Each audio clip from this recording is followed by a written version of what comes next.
Bonjour, selamat datang di kamarku. Tunggu dulu, kok Ariel Tatum?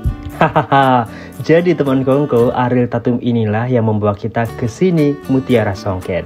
Jadi ini adalah cuplikan video saat dia akan pergi ke gala dinner dengan menggunakan pakaian dari desainer Indonesia Didit Maulana di Paris Fashion Week dengan bahan dasar kain songket dari Mutiara Songket ini.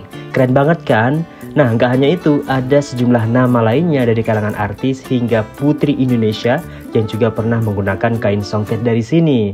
Nah, simak cerita selengkapnya hanya di YouTube Nata de Kongko. Assalamualaikum warahmatullahi wabarakatuh. Selamat datang kembali di Nata de Kongko. Nanda Taufik Kongko. Nah, teman Kongko, jadi segala sesuatu yang berkaitan dengan keacehan itu selalu menarik perhatian kita ya kan? Betul sekali, seperti halnya di sini. Sekarang bener. kita ada di Mutiara Songket. Nah, jadi kan biasanya kita kan keliling-keliling untuk cari kuliner, cari tempat bagus, cari sejarah yang ada di Aceh.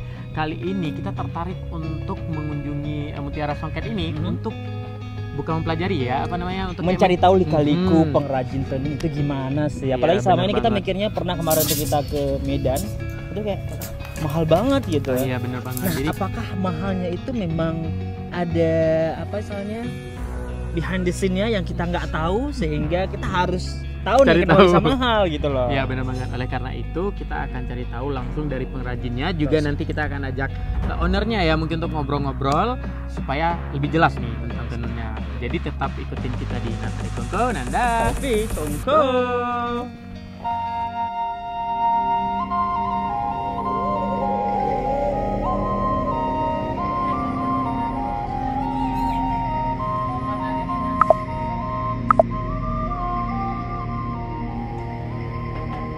Jadi teman kongko, hari ini kita sedang di Mutiara Songket, kelompok usaha UMKM yang membuat kain tenun motif khas Aceh.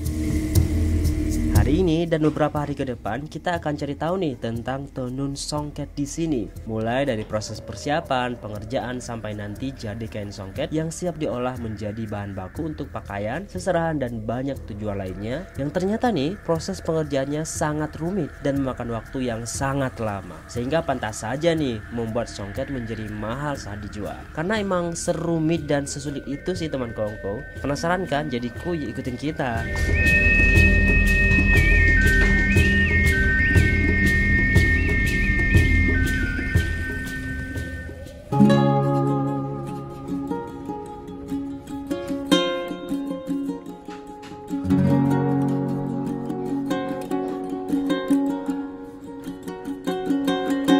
Nah teman kongko, sebelum menuju ke proses menenun yang mungkin biasa sering kita lihat alat tenunnya di museum atau menonton orang-orang menenun di video-video yang lewat di Instagram, TikTok ataupun beranda YouTube teman kongko, ternyata nih sejumlah persiapan sebelumnya ada banyak sekali. Nah seperti sekarang ini adalah proses menghani, yaitu kegiatan menyambungkan benang yang jumlahnya mencapai 5.000 benang. Kebayang nggak tuh?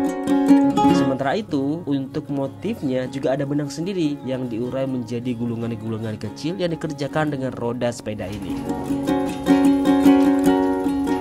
Anyway nih ya teman kongko, benang motif ini sayangnya harus diimpor dari Palembang, Sumatera Selatan.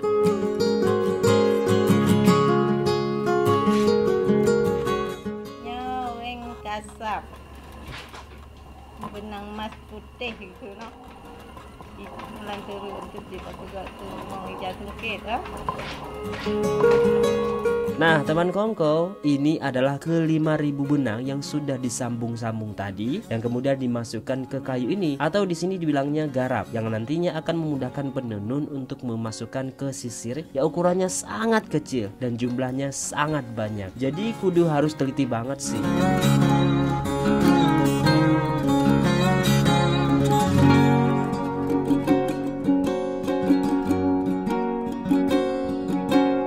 Selanjutnya nih teman kongko, saatnya kerjasama. Nah benang yang sudah dimasukkan ke kayu garap dan juga ke sisir tadi kemudian dibentangkan dengan panjang kali lebar. Jadinya banyak yang harus terlibat sih. Selanjutnya para penenun akan bekerja sama untuk menggulung benang-benang di papan. Nah, akhirnya baru bisa dipasang di alat songket.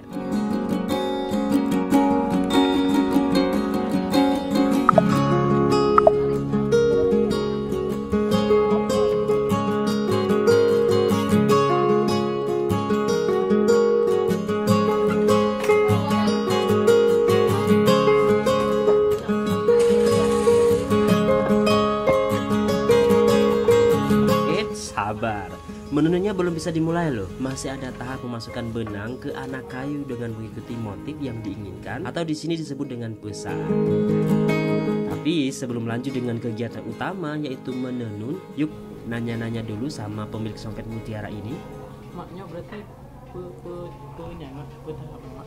Ya, pakai motif. Oh, pakai motif. Jadi benangnya biasa sini nama. Ya, kita pilih sini. Nah, teman Kongko, ngomongin motif tenun Aceh di sini ada banyak sekali. Mulai dari motif bungong jumpa, bungong kupula, mata kucing hingga motif pintu Aceh.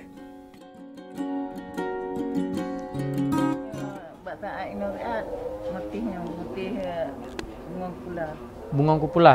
Pakan masih pakan le Kayak pakai hari tu.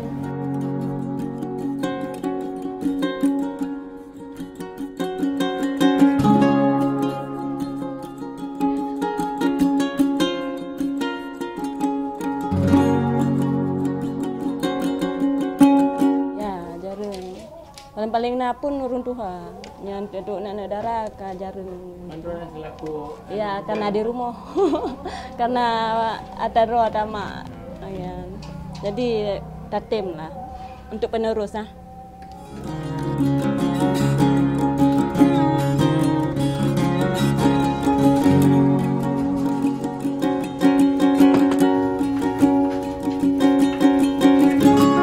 Karena membantu lah, mesti darinya nah hasilnya semangat dah kerja lebih nah le hasil gitu. Tapi biasa aja sebulan apa? Sebulan dua salin. Oh dua setel. Oh dua setel sebulan. Tergantung lagut je kadang nah lagut bulan ni lagut bulan ni okey gitu. Awak aja rata-rata awak yang muda-muda, tua-tua atau kiban? Anak yang muda, anak yang tua cik. Ladum nak yang kalan ke talaman kadang, ke penua. Oh iya. Kalau dalam pengerjaan je emang susah banget lah pegang kan. Karena dari phone pertama kena, pertama lam suri kan sini nak benda je. Nya masih dilakai kurang dari hack kan. Masih sedih lagi kan. Anak masih lebih menghargai. Anyway ya teman Kongko, saat menenun ini dibutuhkan kerjasama antara pikiran, tangan hingga kaki. Jadi istilahnya from head to the toe lah ya ceritanya. Nah, pada saat menenun tentunya menyesuaikan antara benang kain dengan benang motif sehingga motif yang diinginkan bisa terbentuk dengan semestinya. Nah, jadi penasaran kan? Yuk kita cobain. Nah, oke teman Kongko, jadi karena kita udah keliling-keliling, kita udah tanya-tanya juga dengan penenun pengrajin di sini. Jadi kayak tertarik juga nih untuk coba menenun ya, walaupun belum pernah coba tapi ya kita coba. Meskipun kan di sini cewek semua nih, tapi nggak apa-apa ya kalau penenunnya laki-laki ya. Bisa ada juga yang laki-laki. Oh ada ya. Ini berarti ini proses pembuatan Songket, kain songket. kain songket tapi motif ya. Udah Iya, bunga khas Aceh nih. jumpa. Bunga jumpa. Jadi proses pertama apa?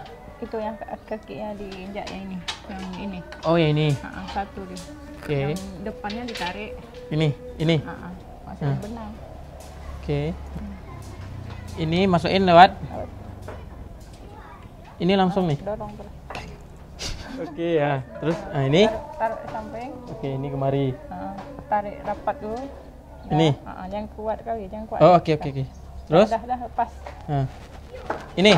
Pindahin kaki, tarik. Ini pindahin kaki nih. Taruh belakang dah. Yang kuat. Dah yang kuat kali. Ini masukin motifnya. Oh, ternyata ini motifnya nih. Ini masuk ke dalam juga berarti? Dorong terus. Udah jatuh nih kan sendiri ini ya. Yang kuat lagi. Sikit lagi. Dah. Kasih jatuh dulu. Oke. Tarik ke tadi. Yang kuat. Biar rapat. Waduh, teman-teman, ternyata susah juga ya untuk menjadi penenun kayaknya cukup sekali aja biar nggak rusak punya punya orang, jadi akan dilanjutkan. Nggak segampang yang dilihat ya ternyata teman Kongko. Ya udahlah ya, kita bagian pakai aja yuk. Sekalian kita juga mau nanya-nanya sama anak pemiliknya yang juga sebagai pekerja pemasaran, humas, pokoknya hubungannya dengan eksternal deh. Yang karena jejaring dan promosi yang bagus itu, terakhir nih songketnya itu dipakai oleh artis ibu kota di kancah internasional Paris Fashion Week dan juga pastinya Putri Indonesia 2023. Wah, penasaran kan?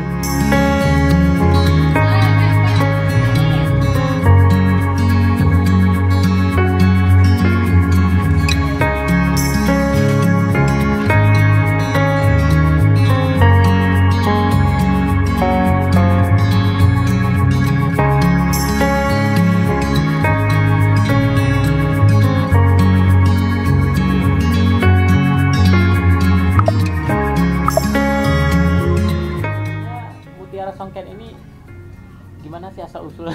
Asal usulnya gimana? Asal usulnya kalau dari pertama itu dari orang tua, waktu masih sekolah SMP nggak salah, SMP dari gadis mama lah. Sampai gadisnya anaknya ya. Berarti udah lama lah ya. Habis itu kami belum, dari orang tua dulu belajar sama orang lain, sama nyakmu.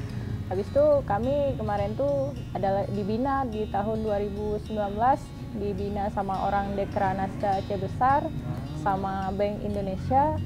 Mereka memberi bantuan kepada kami berupa alat tenun, habis itu tempat songketnya. Orang tuh yang buat itu. Maksudnya workshopnya, gedungnya. Orang tuh yang kasih. Tadinya berarti di mana? Cuma satu di dalam rumah, baru satu alat kemarin tuh. Waktu mama sendiri kan baru satu alat. Sekarang totalnya udah 10 lebih ya nggak salah. Jadi sebuah kejadian, sesuatu yang membawa kita ke sini, yaitu tiba-tiba Didit Maulana, salah satu desainer Indonesia itu memposting foto, yaitu di dalamnya Ari Tattoo menggunakan songket dari sini. Nah, ini pertanyaannya, gimana ceritanya sampai Didit Maulana menemukan tempat ini? Oh iya. Awal pertama Didit Maulana kesini tuh dari orang Bank Indonesia, orang tuh yang kabari kami, orang tuh telepon bahwa dia mau berkunjung ke tempat Mutiara Songket. Oke. Dari situlah dia kesini, habis itu lihat-lihat kain, tertarik. Itu Didit langsung datang? Iya, emang Mas Didit langsung yang kesini. Kok bisa milih yang bagi yang itu, yang warna ataupun yang motif itu kok bisa? Nggak tahu, mungkin karena suka ya. Emang udah kain udah jadi seperti ini, udah jadi dilihat gitu. Hasil ya dari Mutiara Songket. Itu dilihat menarik, ya udah diambil kemarin. Udah 3 set lah diambil sama Mas. Nah, terus efeknya dari Ariel Tattoo menggunakan itu, orang tahu itu efeknya ke sini gimana sih? Lalu lumayan lah, efeknya sangat besar. Waktu itu kainnya udah lumayan laku, udah ramai pengunjung gitu, banyak yang pesan gitu lah. Udah orang semakin tahu lah Mutiara Songket ini. Orang yang nggak lihat prosesnya emang bilang kayak gitu, bilang oh mahal kali, kenapa ini mau banyak lah komplainnya gitu. Tapi kalau orang udah tahu lihat prosesnya, nggak berani minta kurang.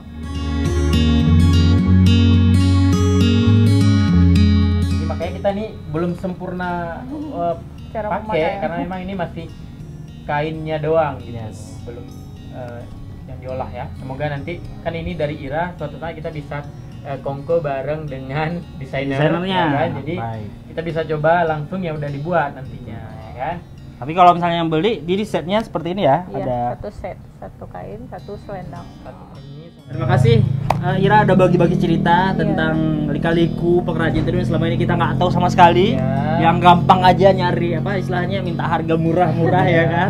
Ternyata sulit sekali buatnya, lama dan juga nunggu banget sih. Bener banget. Dan pastinya semoga juga video ini bermanfaat bagi teman kongko di luar sana ya. Betul sekali.